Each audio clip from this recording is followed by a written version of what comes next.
Bismillahirrahmanirrahim. Assalamualaikum warahmatullahi wabarakatuh. Waalaikumsalam warahmatullahi wabarakatuh. Sebelumnya, kalau kita bicara tentang perkenalan, maka itu sebuah hal yang wajib sebenarnya dalam sebuah Islam, dalam aturan Islam, ajaran Islam, agar kita bisa saling mengenal, saling mencintai, sehingga terbangun sebuah ikatan yang dinamakan dengan persaudaraan. Sebelumnya, perkenalkan, nama saya Taufikur Rahman. Alhamdulillah telah menyelesaikan studi strata 1 di Akidah Filsafat Islam UIN Bukit Tinggi, Ustadz. Dan sekarang lagi berusaha dan berjuang dalam menyelesaikan strata 2 Akidah dan Filsafat Islam di UIN Bukit Tinggi. Insya Allah tahun ini berusaha untuk wisuda. Amin. Jadi tak bagus dan tak afdol rasanya ketika hanya saya mengenalkan diri. Alangkah baiknya kita juga perlu mengenal siapa yang kita hadirkan pada hari ini untuk berbincang dengan kita, dan seberapa bagus beliau dalam berkiprah di dunia peradaban yang membangun kehidupan masyarakat sampai saat ini. Ini Silakan Ustadz Adinal. seperti tersanjung betul kita nih. Pertama, terima kasih nih Bung Taufikur Rahman. Memang ada sesuatu yang ingin kita harapkan hari ini tersambut, bagaimana anak-anak muda mencoba menggagas, menggali pikiran-pikiran dari para tokoh-tokoh politik lokal lah ya, untuk berbicara. Tapi seperti apa yang disampaikan sebagai pengantar tadi, tak kenal maka tak tahu gitu ya. Jadi mungkin forum ini memperkenalkan diri. Kalau saya itu lahir di Karatau, namanya Karatau Parabe. Di Parabe itu ada Syekh Ibrahim Musa yang mendirikan sebuah sekolah yang namanya Sumatera Tawalib. Jadi kebetulan kita itu berada di situ. Lahir lebih kurang hampir 50 tahun yang lalu. Udah separuh abad. Udah separuh abad. Dari 5 bersaudara, kebetulan anak ketiga, 2 orang kakak saya di atas itu perempuan dan 2 orang di bawah itu adik laki-laki. Kalau sekolah SD di kampung di Karatau, namanya SD Parabe Bangkawe. Kalau sekarang saya lupa SD itu nomor berapa sekarang itu ya, tapi sudah pakai nomor. Kalau dulu pakai namanya Parabe Bangkawe. Kemudian melanjutkan ke SMP Negeri Padang Lua, kemudian SMA 3 Bukit Tinggi, SMA Negeri 3 Bukit Tinggi. Pernah berkuliah, pernah berkuliah di IAIN Imam Bonjol, Fakultas Syariah. Yang sekarang menjadi Fakultas Syariah UIN. Fakultas Syariah UIN. Dan itu tidak selesai, karena memang ada dinamika kehidupan lah ketika itu. Kemudian melanjutkan ke UMSB, Fakultas Hukum Muhammadiyah Bukit Tinggi, dan itu juga tidak selesai. Ya sudah semester 8, tapi karena mungkin keasikan juga dengan hal-hal lain, akhirnya tidak selesai. Dan sekarang di Universitas Terbuka mengambil tetap masalah hukum. Berarti prodinya linear terus ya? Linear terus, hukum itu semua. Iya. Aktivitas ya orang kebanyakan lah. Jadi orang kebanyakan mungkin agak tertarik dengan masalah-masalah sosial. Dengan kalau background organisasi pernah di PI, kemudian sekarang di Syarikat Islam Indonesia. Itu mungkin Bung Taufik. Jadi Kalau berbicara tentang garis kehidupan, artinya fase-fase, baik itu dari persoalan pendidikan, persoalan pergerakan, gini ya Ustadz, berbicara tentang pergerakan tadi yang saat ini masih berada di organisasi yang pada dulu pernah besar, bahkan menurut catatan Indonesia itu pernah menjadi organisasi masyarakat terbesar pada masanya masyarakat Islam. Ya. Itu sedikit menarik juga kalau kita ulas sedikit, Ustaz. Boleh, silakan. Bagaimana hari ini, atau bagaimana Ustadz sebelumnya bisa sampai ke Syarikat Islam itu? Kalau sampai ke Syarikat Islam itu sebetulnya kalau dikatakan takdir ya, mungkin ya takdir ya. Tapi ini mengalir saja. Waktu itu kita lagi stay di Bogor. Kemudian ada namanya Bung Evik Budianto. Dia menjabat sebagai Sekjen Pemuda Muslimin Indonesia pada waktu itu. Saya nggak tahu kalau siapa sih yang memulai pertemanan. Kemudian terjadilah apa namanya interaksi chattingan di Facebook waktu itu. Jadi kita juga sudah mengenal nih namanya Syarikat Islam dalam sejarah ya. Tapi ini kok namanya Pemuda Muslimin Indonesia, ini apa ya? Dan kemudian akhirnya kita ketemu di Jakarta dan ngobrol. Dan kemudian kita mencari tahu apa sih sebetulnya semangat perjuangan dari Syarikat Islam ini. Dan disitulah awalnya dari interaksi itu. Dan dalam sejarah memang ya tidak semua tentang Syarikat Islam itu yang ditulis di sejarah. Karena bagaimanapun sejarah itu kan berdasarkan kepentingan penguasa. Ternyata Syarikat Islam itu adalah organisasi yang melahirkan partai politik pertama di sebelum kemerdekaan. Jadi mungkin sejarahnya dari Syarikat Dagang Islam, kemudian menjadi Syarikat Islam Indonesia, Syarikat Islam, kemudian menjadi Partai Syarikat Islam dan seterusnya dalam sejarah begitu. Nah, tapi yang paling penting yang kita lihat itu adalah ada semangat yang luar biasa yang ada di Syarikat Islam itu, bahwa ada azas tandim namanya, adalah sebuah semangat kalau sekarang kita sebutlah trilogi perjuangan lah ya, bahwa ada semangat semurni-murni tauhid, setinggi-tinggi ilmu, dan sepandai-pandai siasah. Artinya adalah kemerdekaan sejati bagi umat Islam itu akan terwujud ketika bertauhid dengan benar, semurni-murni tauhid. Dan kemurnian tauhid itu tidak akan bisa didapatkan kalau tidak dilandasi dengan setinggi-tinggi ilmu. Dan ketika landasan tauhid itu sudah kuat dan ilmu itu sudah mencukupi, baru kita bicara siasah. Jadi nggak kebalik, jangan siasah dulu baru ilmunya, baru tauhidnya gitu. Tapi adalah landasan tauhid. Jadi kira-kira begitulah. Nanti kita bicara Syarikat Islam jadinya nih. Kenapa saya ingin mengulas sedikit ya tentang perjalanan Ustadz bisa sampai di Syarikat Islam dan bahkan masih eksis sampai saat ini di Syarikat Islam. Bahkan juga menjadi salah satu wakil kabarnya di pengurus pusat. Karena gini, yang saya pahami Syarikat Islam itu kan memperjuangkan nilai-nilai keislaman dengan modernisasi pola yang relevan dengan kondisi masyarakat. Mengingat 2024 itu kan berbicara tentang muara masyarakat untuk 5 tahun ke depan itu kan ditentukan 2024. Nah, kabarnya juga saatnya kan juga merupakan ketua DPD Gelora di Kabupaten Agam. Apakah itu betul, Ustaz? Betul. Oh, betul. Berarti ada orientasi yang jelas ya, Ustaz. Karena memang nilai yang dikelola di Syarikat Islam lalu dipraktekkan bahkan sampai membentuk Partai Syarikat Islam. Nah, hari ini tentu nilai-nilai itu masih melekat kuat di dalam diri Ustaz Adinal sendiri.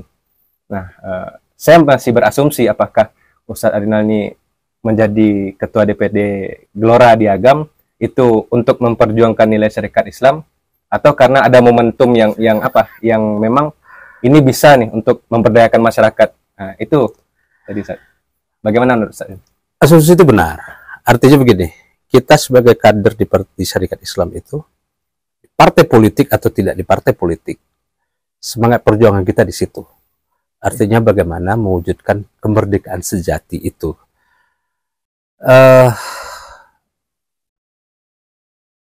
Negara ini kalau tidak dibungkus dengan semangat persaudaraan, kita akan terpecah belah. Karena hal yang paling utama ditanamkan itu di dalam Syarikat Islam itu adalah nilai-nilai persaudaraan. Ya, persaudaraan itu tidak akan terkunci dengan kuat kalau kita tidak melihat bahwa tidak dilandasi dengan tauhid yang benar, kan begitu. Jadi negara hadir itu bagaimana membangun masyarakat ini, mewujudkan masyarakat yang sejahtera, dan bagaimana mewujudkan keadilan. bagaimana ya keadilan itu bukan hanya soal keadilan di bidang hukum, bukan itu saja, tapi adalah keadilan di bidang ekonomi. Bagaimana distribusi di negara ini terhadap rakyat, kan begitu. Nah, karena syarikat Islam itu belum memiliki partai, walaupun namanya adalah Partai Syarikat Islam Indonesia, walaupun kemarin itu amanat Majelis Tahkimnya itu adalah menjelaskan akan melahirkan kembali Partai Syarikat Islam Indonesia, perjuangan itu kan tidak boleh berhenti. Ya. Atau kita harus menunggu dulu partai ini lahir, kan tidak demikian, karena kan masyarakat itu terus berkembang. Dan nilai-nilai yang diusung yang ada di Partai Gelora ini, gitu ya, menurut pendapat saya, hasil ijtihad saya, selaras dengan apa yang diinginkan oleh syarikat Islam. Jadi why not kita tidak mencoba berjuang di jalur politik ini melalui kendaraan, ya, Partai Gelora, Partai Gelombang Rakyat Indonesia. Jadi sebelum masuk ke nilai Gelora ini, kenapa Gelora? Karena gini, hari ini kan kita menyadari betul banyak partai yang melahirkan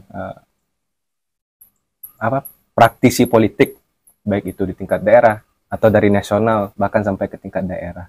Kenapa Gelora? Gini, semua partai politik itu baik. Ya, iya, baik, karena semua partai politik itu punya tujuan. Tapi menurut hemat saya itu nggak ada yang cocok dengan kita. Nggak cocoknya gimana nih? Ya mungkin dari ideologi misalnya ya. Kita mungkin tidak akan bahas satu persatu soal partai yang lain gitu ya. Kemudian dari semangat yang akan diperjuangkan gitu. Dan sebelumnya kita juga pernah satu partai dengan dengan ketum Gelora ini, dan kemudian Pak Anies Mata, kita sama-sama satu partai sebelumnya, dan kita juga pernah sampai di legislatif melalui partai ini. Periode kapan itu? Periode 2004-2009. Kabupaten Agam. Dan kita tidak melihat sosok-sosok yang memiliki visi yang jauh ke depan seperti yang digambarkan oleh Ustadz Anies Mata. Dan kita tidak melihat juga ada ketegasan-ketegasan, keberanian-keberanian seperti Waketum Partai Gelora ini, Fahri Hamzah, yang di mana kita bisa menyaksikan keberaniannya untuk menyosong arus, ya kan. Tetapi yang paling menarik itu adalah kehadiran Partai Gelora itu membangun antitesis terhadap partai politik yang ada sekarang. Antitesisnya itu di mana? Hampir sama saja ya dalam pandangan saya. Mungkin pandangan subjektif saya itu adalah bagaimana anggota dewan itu, perwakilan rakyat itu di masa Orde Baru dan di masa sekarang. Yang mengendalikannya itu adalah ketum partai. Kalau misalnya partai tidak setuju, anggota dewannya bisa direkol, bisa diberhentikan di tengah jalan. Dan inilah yang dibangun baru di Partai Gelora, bahwa partai hanya sebuah kendaraan yang akan mengantarkan anggota dewan itu ke legislatif, dan kemudian berjuang di legislatif itu menyuarakan suara konstituennya, daerah pemilihannya, walaupun itu nanti berbeda dengan pandangan partai. Ya. Dan itu diberi kebebasan kepada anggota dewan yang terpilih. Dan artinya anggota dewan itu akan ada kebebasan dia untuk bersuara, menyuarakan. Jadi tidak bisa, kalau misalnya kemarin yang ada di, misalnya ada di televisi kita saksikan atau di media sosial, di YouTube, kan ini tergantung ketum-ketum loh. Kalau ketum bilang begini ya kita berhenti, walaupun itu tidak cocok, kan itu sama saja mengkhianati rakyat ya. harapan masyarakat gitu. Nah, ini salah satu yang menarik menurut saya, tapi tentu itu akan dibuktikan ke depan gitu ya. Kalau Gelora tidak seperti itu, misalnya tidak bertemu seperti itu, ya tentu kita tidak akan bersama-sama lagi, karena itu terbuka disampaikan oleh Waketum di media-media sosial. Nah, ini salah satu poin. Kemudian Partai Gelora melepaskan diri terjebak dari politik identitas atau golongan atau label tertentu. Berarti seperti kelompok nasionalis atau Ya. Jadi kita tidak melihat begitu. Tapi yang kita pikirkan itu adalah Indonesia. Jadi apa yang disampaikan oleh Ketum Anies Mata itu misalnya bahwa Indonesia itu punya potensi yang luar biasa, yang seharusnya posisinya tidak di sini, gitu. Posisinya sudah ada di atas, gitu. Artinya ada bahasa yang seperti ini. Langit kita itu tinggi, tapi terbang kita itu terlalu rendah.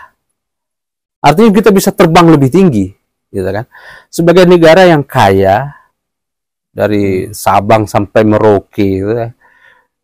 Potensi apa yang tidak kita miliki di Indonesia ini? Semuanya ada. Ya? Semuanya ada. Mungkin barangkali, serpihan surga itu ada di Indonesia, gitu ya. Serpihan surga itu ada di Indonesia. Tapi kenapa kita jadi negara yang tidak diperhitungkan, begitu ya? Nah, maka Gelora itu mencita-citakan Indonesia itu setidaknya menjadi kekuatan 5 besar dunia, yang artinya bisa memainkan peran yang lebih besar. Jadi ada visi besar yang di situ, dan tidak terjebak dengan urusan tetek bengek yang menghabiskan energi kita untuk bertarung, gitu ya. Sementara orang semakin berlari, gitu ya. Sementara kita sibuk dengan itu, gitu. Dan ini sesuatu yang luar biasa menurut pendapat saya, gitu. Jadi kalau bicara tentang motivasi atau latar belakang Gelora itu hadir ya, itu kan sangat menarik ya. Tapi kan masalahnya hari ini kan bukan lagi kepada apa yang dibawa partai atau gagasan apa, tawaran seperti apa atau visi apa sih yang dilihat masyarakat. Karena ketika kita melihat ke dalam masyarakat itu sendiri, ke dalam konteks peradaban yang ada hari ini, masyarakat itu kan di Indonesia atau terkhususnya di daerah kita Provinsi Sumatera Barat mengalami semacam krisis kepercayaan karena memang sering dikecewakan oleh orang-orang yang diamanahkan oleh masyarakat itu sendiri untuk mensejahterakan masyarakat kembali, kan seperti itu. Karena beberapa persoalan yang salah satunya Ustaz sebutkan tadi, ada dinamika partai yang akhirnya menepikan harapan masyarakat itu sendiri. Nah, di sini kan kalau bicara Gelora hadir sebagai antitesis dari persoalan-persoalan yang ada hari ini, lalu seperti apa Gelora menafsirkan visi itu ke dalam bentuk pola atau sebuah gerakan yang pada akhirnya nanti bisa menjawab kebutuhan masyarakat itu, terkhususnya Ustadz sebagai Ketua DPD di Agam nih. Di Agam itu bagaimana Ustadz menafsirkan visi Gelora itu sendiri? Jadi begini, di dalam konstitusi kita, partai politik itu yang membentuk pemerintahan. Presiden, wakil presiden itu dicalonkan melalui partai politik. Anggota DPR itu juga dari partai politik, mulai dari pusat sampai ke daerah. Lalu apa yang membedakan partai politik hari ini dengan partai politik lama? Kalau kita lihatlah misalnya dulu ada Masyumi, ada PKI, dua partai yang begitu kuat, ya kan? Atau kalau kita kelompokkan kepada ideologi sosialis, nasionalis, gitu ya, dan religius, gitu ya. Pada saat itu partai memang mendidik rakyat, mendidik kadernya, ya kan? Tapi yang terjadi pada hari ini kenyataan, gitu ya. Partai itu kan strukturnya ada baru ketika mau pemilu. Kantor partai itu ada ketika baru mau pemilu. Dan setelah itu partai tidak ada. Dan kemudian kadernya tidak dididik, ya kan? Sehingga ketua partai itu kan seperti orang yang tahu segala-galanya, kan gitu. Ya kan? Nah, itu yang mungkin membuat kecewanya masyarakat, ya. Padahal tidak nyambung. Dan hari ini misalnya ada masyarakat untuk menyampaikan, itu kan bebannya kepada anggota DPR, DPRD, gitu ya. Tapi kan seharusnya partai bekerja, inilah yang kita serap dari masyarakat, dan ini yang harus Anda perjuangkan di DPR. apa DPRD lah yang paling lokal gitu. Ini yang harus Anda perjuangkan. Dan partai bekerja untuk itu, bekerja untuk rakyat, dia hadir untuk rakyat. Dan partai itu harus mendidik rakyat untuk jadi pintar, bukan untuk dibodoh-bodohi. Rakyat bukan untuk diajar menjadi orang yang tidak berprinsip, yang diberi dengan uang 200.000 atau sekantong mie atau 10 kilo beras atau gitu ya, fajar. Atau serangan fajar. Dan itu kan yang akibat itu kan yang rugi kan negara ini, ya kan?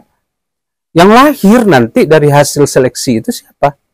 Orang-orang yang tidak bekerja untuk rakyat, ya kan? Kan itu yang membuat kecewa. Loh, sekarang aja lah, mungkin kalau kita mau jujur, kita pernah dengar enggak seperti apa laporan kinerja anggota DPRD itu? Apa sih yang telah dia perjuangkan? Selalu ukurannya itu adalah, oh ini dia bangun jalan, ya. Dia bawa irigasi nih, ya. Saya yang perjuangkan ini, kan itu yang dibilang ke masyarakat, ya kan? Dan selalu ukuran keberhasilan itu apa? Batu, semen. Besi, kan besi. Begitu.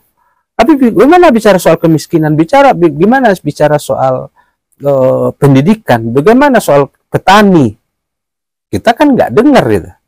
Dan dari mana kita dapat informasi? Udahlah, Bung Taufik kan mahasiswa. Pernah dengar nggak itu? Nggak pernah dengar. Ya. Dia nggak pernah dengar. Dan rakyat juga tidak menuntut. Ya kan? Makanya saya sering juga bilang ke mahasiswa, Anda kalau mau demo, jangan DPRD-nya di demo, partainya di demo. Gitu ya. Termasuk Gelora itu besok itu kalau tidak memperjuangkan, ya demo partai Gelora itu. Anda mungkin janji. Kan begitu. Janji kampanyenya Anda mana? Apa perjuangan? Dan itu harusnya partai-partai yang tidak menepati janji itu dihukum, jangan dipilih lagi, kan begitu. Termasuk Gelora, kalau misalnya besok Gelora ingkar janji misalkan ya terjadi, ya partai Gelora itu dihukum. Nah, bagaimana menafsirkan itu, gitu ya? Menafsirkan itu di daerah itu, ya artinya ini kerja 2 kali lipat, 2 kali lipat energi yang harus kita keluarkan, menyiapkan kader-kader yang bisa menjawab bagaimana mewujudkan visi yang diusung oleh partai ini. Dan tentu ini soal pendidikan. Jadi di Partai Gelora itu sendiri ya ada jenjang pendidikan sebetulnya, walaupun itu belum berjalan ideal ya, tapi itu ada upaya. Karena memang kita disibukkan dengan verifikasi partai untuk lolos pemilu, ini setengah mati loh Bung Taufik. Karena partai baru ya saya. Karena partai baru gitu ya. Ya ini karena aturan mainnya begitu ya, mau gimana lagi gitu ya, karena ini aturan mainnya. Jadi luar biasa energi yang harus kita keluarkan. Nah, karena kita melihat bahwa arah baru dari Indonesia ini harus diciptakan. Kalau enggak kita akan stuck begini-begini. Nah, begitu juga dengan Kabupaten Agam. Agam ini kan gimana lah ya? Kalau saya 2009 ya berakhir sebagai anggota DPRD, kayaknya itu ya, jalannya jadi infrastruktur jalan itu tidak pernah beres-beres lah. Bung Taufik kan orang asli Lubuk Basung. Ya, Bako Baso, Bako Baso kan. Pusing nggak tuh lewat ke sampai Pelampe atau lewat dari Padang Luah? Betapa jalan itu berlobang-lobang begitu, dan kemudian kiri kanan kan begitu ya. Kita miris Agam. Agam ini coba deh lihat. Mungkin bisa kita klaim lah ya, kalau sumber daya alamnya kalau Agam ini ya mungkin kabupaten yang paling kompleks lah. Artinya kita punya laut, kita punya danau, kita punya gunung, dataran tinggi, kita punya lembah, dan itu potensi alamnya luar biasa. Tapi sayangnya apa yang terjadi di Agam ini? Dia tercatat sebagai provinsi, kabupaten yang miskin. Pernah itu data BPS, ada Bung Khalil Fajri bilang ini, yang paling miskin itu di provinsi itu tahu nggak Ustadz katanya? Saya bilang, Pasaman enggak, Agam itu datanya gitu. Nah, kita kaget. Itu data tahun berapa itu? Saya lupa ya, ini seluruhnya Khalil karena dia mengolok-olok kita ini, lupa kita melihat itu. Tapi itu kenyataan. Negeri ini melahirkan ulama-ulama besar. Ada Nyak Prabe, Nyak Canduang, ada Buya Hamka, Syekh Daud Rashidi, kemudian ayah Buya Hamka, kan itu ulama-ulama yang banyak, luar biasa gitu ya. Melahirkan pahlawan nasional, 17 pahlawan nasional itu asalnya Agam. Pendiri Republik ini ikut orang agam berkontribusi dalam pikiran. Dan itu besar kontribusinya. Dan sangat besar. Tapi kita lihat hari ini agam seperti apa. Datanya tuh melihat datanya gitu. Gak ada sekolah terbaik kalau untuk sekolah menengah atas SMA itu 100 sekolah terbaik itu ya enggak masuk. Gak masuk agam. Kan begitu. Pesantren-pesantrennya hari ini tidak melahirkan tokoh-tokoh seperti ulama-ulama pendahulu. Atau setidaknya mendekati lah. Ya. Gitu. Jadi begitu besar. Dan agama itu perlu peta baru. Ya kan? Kalau membangun agama itu kan sering klasiknya begini nih, Bung Taufik nih. Anggaran kita terbatas. Ya. Dana kita tidak cukup. Kabupaten ini luas yang dibangun. Ya. Nah, pertanyaannya, kepala daerah itu kerjanya apa?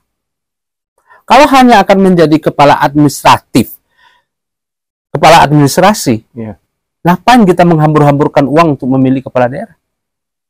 Jadi harusnya bagaimana yang dilakukan oleh?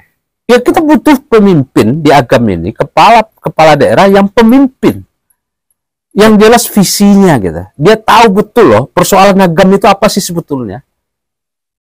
Bukan hanya berkata saya ingin jadi bupati. Semua orang bercita-cita jadi bupati, tapi pertanyaannya kalau kamu jadi bupati, kamu mau apakan agam?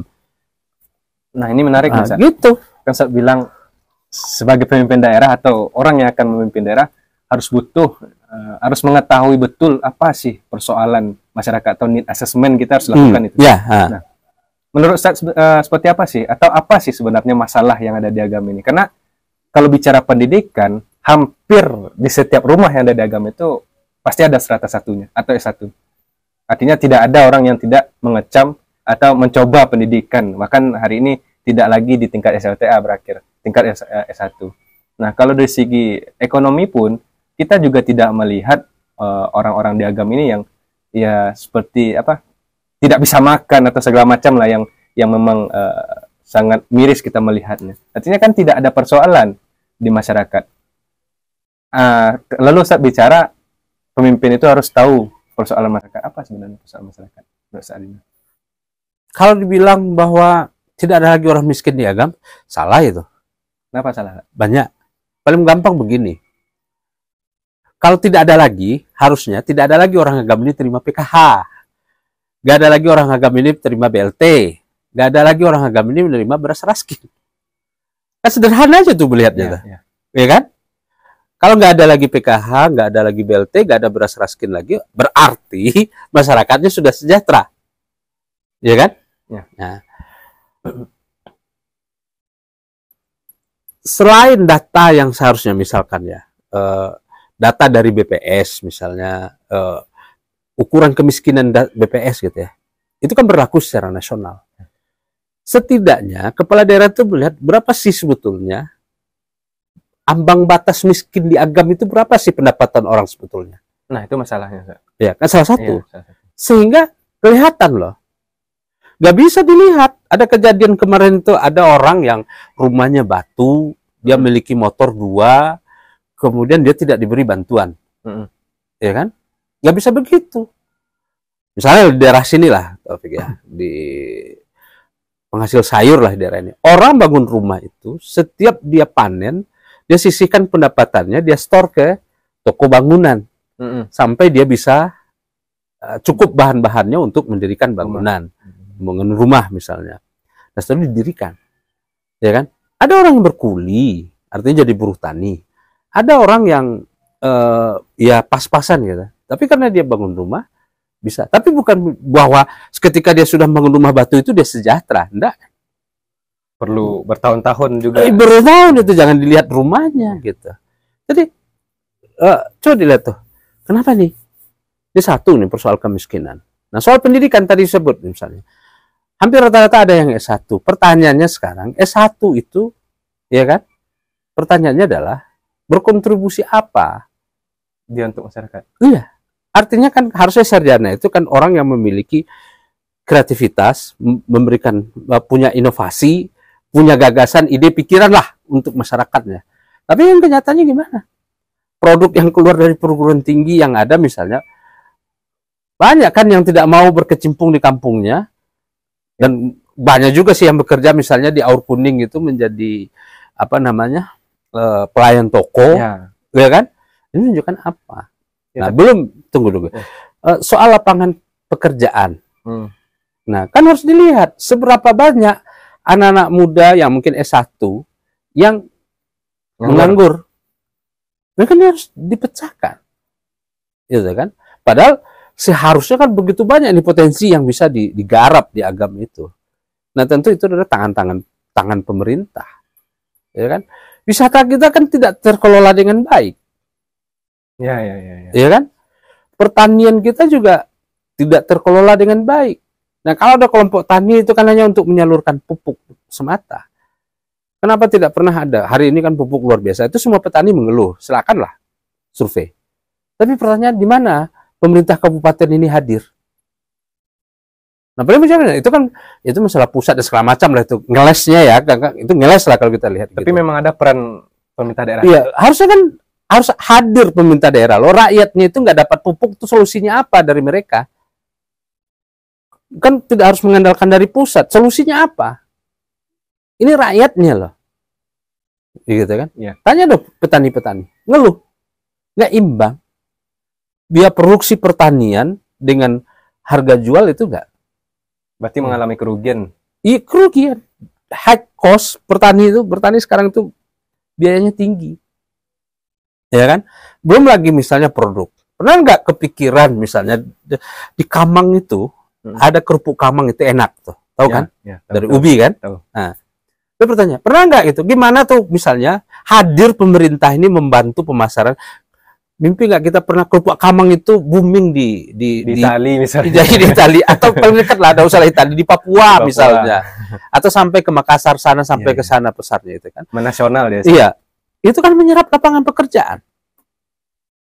Tapi kan ada selama ini dibantu misalnya. Tapi kan coba deh, siapa yang bisa? Atau Bung Taufik lah nih, dikasih bantuan. Beli bahan Bung Taufik, ngolah Bung Taufik, masakan Bung Taufik. Gak bisa nggak loh? Bisa, tapi sulit gitu ya. Dan ini kan yang harus dipetakan, potensi-potensi itu gimana tuh. Misalnya di Kamang itu dulu, salah satu selain itu ya, ikan air tawar. Ya. Kemudian kerajinan perabot. Ya kan? Gimana tuh solusinya? Kayu susah sekarang. Kan kalau orang bertukang pindah ke petani itu kan masalah itu. Iya. Iya kan? Nah, artinya pemerintah itu hadir untuk rakyat gitu. Nah, bukan pemerintah hadir untuk menghadiri khatam Quran atau itu ya, seremonial seperti itu loh Bung Taufik. Gitu. Jadi ini menarik sebenarnya Ustaz, karena berbicara tentang regenerasi ya kan? Ya, okay. Nah, yang bermasalah ini kan sekarang regenerasinya. Artinya orang-orang yang akan menyambut peradaban itu. Ya dia mau kuliah atau tidak. Yang penting dia dikategorisasikan sebagai pemuda. Karena memang hari ini kita juga tahu pemilih terbanyak itu kan kaum milenial atau pemuda lah bahasa yang sederhananya. Sementara milenial hari ini kan kita melihat adanya karakteristik konsumtif, karakteristik konsumtif yang mengakibatkan dia tidak lagi mengerti bagaimana kondisi di sekelilingnya atau kondisi keluarganya sendiri lah, dan dia tidak ketika menemukan benturan masalah dalam kehidupan mentok nih. Nah, artinya kan tidak bisa juga semata-mata mengharapkan bantuan pemerintah hadir. Artinya kreativitas dan inovasi itu tidak hadir lagi di pikiran-pikiran pemuda itu. Nah, lalu seperti dengan berbicara tentang pendidikan kader partai tadi, seperti apa kontribusi yang akan dilakukan Gelora nanti untuk mengatasi persoalan ini, Ustaz? Karena ini berbahaya ketika dibiarkan. Karena kita juga tidak bisa melihat dari sudut pandang masyarakat yang mengharapkan hadirnya pemerintah, karena memang itu sudah kewajiban bagi pemerintah. Tapi kita juga harus sadar kondisi pemuda hari ini yang tidak lagi berorientasi untuk mengubah, jangankan mengubah keluarga, mengubah hidupnya sendirilah seperti itu. Nah, gimana Gelora perannya di situ? Andai ya, masyarakat ini memberikan kepercayaan kepada Gelora, dan tentu kita berharap ya untuk bisa masuk ke Dewan Perwakilan Rakyat Daerah Kabupaten Agam. Kita akan mendorong bagaimana kebijakan daerah itu memberikan prioritas terhadap generasi muda ini. Ya, tentu ini ada semacam pemetaan ya. apa sih persoalan yang ada di pemuda ini, ya kan, dan pendidikan. Kita juga akan mendorong masyarakat untuk menyadari ini bahwa pemilik masa depan itu adalah para pemuda. Ya. Apa yang terjadi ke depan itu, apa yang terjadi di anak muda sekarang ini nggak bisa kita salahkan semata-mata anak muda. Kembali aja nih kepada filosofi kultural kita aja lah ini, atau apa yang dikatakan dalam pepatah kita itu kan, salah limbe, salah ikan kalang, salah nengkete, salah nang gadang. Apa yang terjadi hari ini tanggung jawab yang memimpin hari ini, tanggung jawab orang tua yang ada hari ini. Nah, kesadaran itu yang paling penting, harus dilihat bahwa perubahan itu kan terlalu cepat hari ini. Berbeda misalnya generasi saya dari 70 ke dalam 80 itu lambat loh perubahannya. 80 ke 90 sudah mulai kencang. 90 2000 kencang banget. Ya kan? Kalau sekarang baru saja ngomong ini besok sudah berubah. Aru ini besok sudah muncul. Dan itu kan harus disiapkan. Soal ya luar biasa begitu ya. Karena kita bersaing kan sekarang tidak dengan lokal semata. Ya. Bahwa kita bersaing itu internasional gitu ya. Makanya akan menyiapkan generasi ini. Maka prioritas pendidikan itu penting. Iya kan? Kebutuhan itu harus penting. Artinya begini. Salah satu misalnya gitu ya. Ya, kenapa tidak dididik anak-anak mudanya? Mulai dari SMA itu oke deh. Kalian yang berprestasi yang ini akan dibeasiswakan. Misalkan ya salah satu ya. Tapi apa yang menjadi kebutuhan di agama ini? Misalkan, ya misalkan kita butuh nih dokter biar masyarakat ini sehat, ya kan? Di sekolah kan ya anak-anak muda agama ini ke kedokteran berapa banyak tuh? Kita butuh ahli pertanian, dibeasiswakan tuh mereka. Jadi bukan hanya beasiswa lepas begitu ya, nanti mereka pulang, ya kan? Membangun agama ini kita sediakan itu. Ini kita kan cari dokter ahli aja susah loh, rumah sakit Buah Basung itu susah loh.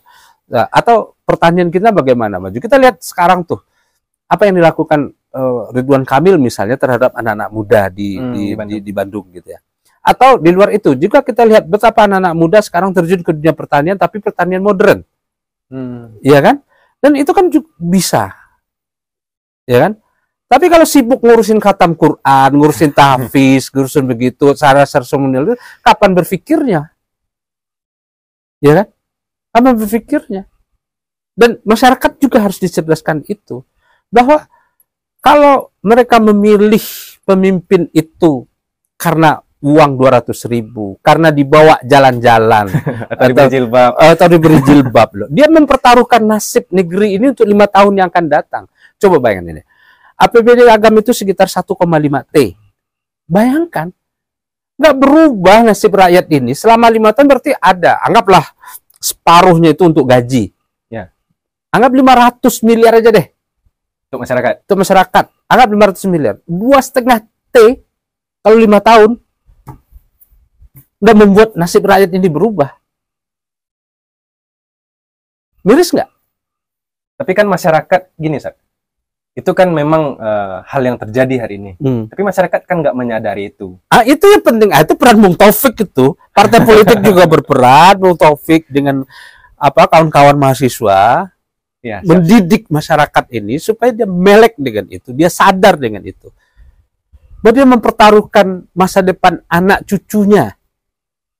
Bukan masa depan dia. Mungkin kalau misalnya umur 50 seperti saya sekarang ini lah. Paling lama 20 tahun lagi nih masih hidup. Paling lama itu. Ya kan? Itu udah syukur gitu. Tapi ini kan mempertaruhkan nasib anak cucu kemudian. Belum lagi persoalan-persoalan besar yang kita hadapi itu akan semakin kompleks ke depannya. Kalau ini tidak disiapkan dari sekarang. Dan kita perlu pemimpin-pemimpin yang visinya jauh ke depan. Bukan ngikutin trendy loh. Atau yang lagi viral. Lagi viral gitu. Bisa sepatu sebelah berbeda warna misalnya kan begitu. Jangan bukan begitu-begitu. Iya. Jadi saya melihat bahwasanya Gelora ini hadir ya, terkhusus di Kabupaten Agam misalnya. Memang yang pertama itu memberikan suasana baru ya. Suasana baru karena ya saya harap juga pikiran-pikiran yang ada di Gelora itu tersampaikan kepada masyarakat. Karena memang hari ini saya sebagai masyarakat ya, tidak melihat lagi pikiran-pikiran yang secara substantif menyelesaikan persoalan masyarakat itu sendiri, baik itu ya mohon maaf di tingkat pemimpin, tingkat daerah maupun orang-orang yang akan ikut berkontestasi di tahun 2024 ini. Nah, jadi bagaimana agar Ustadz Rinal sendiri tadi bicara semoga Gelora bisa lolos ya, dipercaya dan diamanahkan oleh masyarakat, bisa mendapatkan peluang di Dewan Kabupaten Agam terkhususnya. Nah, bagaimana pola yang akan Ustadz lakukan untuk menyadarkan masyarakat nih? Selain itu juga tanggung jawab saya sebagai akademisi ya. Pertama kita berterima kasih nih karena diajak berbicara di media sosial ini dari Bung Taufik. Setidaknya ini kan menjadi sarana untuk menyampaikan pikiran-pikiran kita dari Gelora. Ya, berpartai itu sekarang itu memang berat. Beratnya luar biasa. Kenapa berat? Tantangannya itu soal kader, soal biaya yang tinggi dan seterusnya, kompleks lah persoalannya. Tapi setidaknya kita tidak akan pernah berhenti untuk menyampaikan ide, pikiran, dan gagasan ini. Karena bagaimanapun satu saat, ide ini akan menemukan tempat persemaiannya loh, Bung Taufik. Dan dia akan tumbuh. Dan kita yakin 1, 2, 3 orang punya kesadaran visi yang sama, yang bergerak. Bahwa ini kita perlu melakukan perubahan. Tidak bisa begini-begini terus lah. Ya. Jadi, kita mencoba bahwa kesadaran berpolitik itu adalah orang-orang yang tidak lagi menggadaikan nasib anak cucunya karena hanya 200.000 orang yang tidak tidak punya kompetensi sebetulnya untuk diamanahkan, yang tidak ngerti dengan persoalan-persoalan yang ada di lembaga legislatif misalnya gitu ya. Dan ini yang kan kita coba bangun terus-menerus untuk menyampaikan ini. Ya, kalau masyarakat mungkin sepintasnya akan bicara begini kan, iyalah partainya nak kemanang gitu kan. Itu bagi kita nggak ada persoalan. Ya. Orang mau menerima atau tidak itu urusan lain. Yang penting kita berjuang terus. Yang penting kita akan menyampaikan ini, membangun kesadaran ini. Kalau mereka memberikan kepercayaan terhadap Partai Gelora misalnya, kita sangat berterima kasih. Berarti kita memiliki orang-orang yang sevisi untuk berjuang.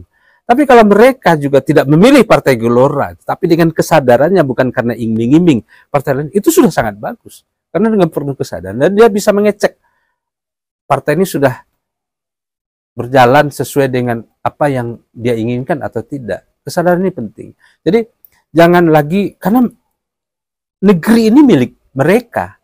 Yang sekali 5 tahun dia akan seleksi, kan kayaknya sederhana begini aja lah. Ini Bung Taufik ini nggak benar, turun lagi nih, gantilah nih. Ini yang benar kita.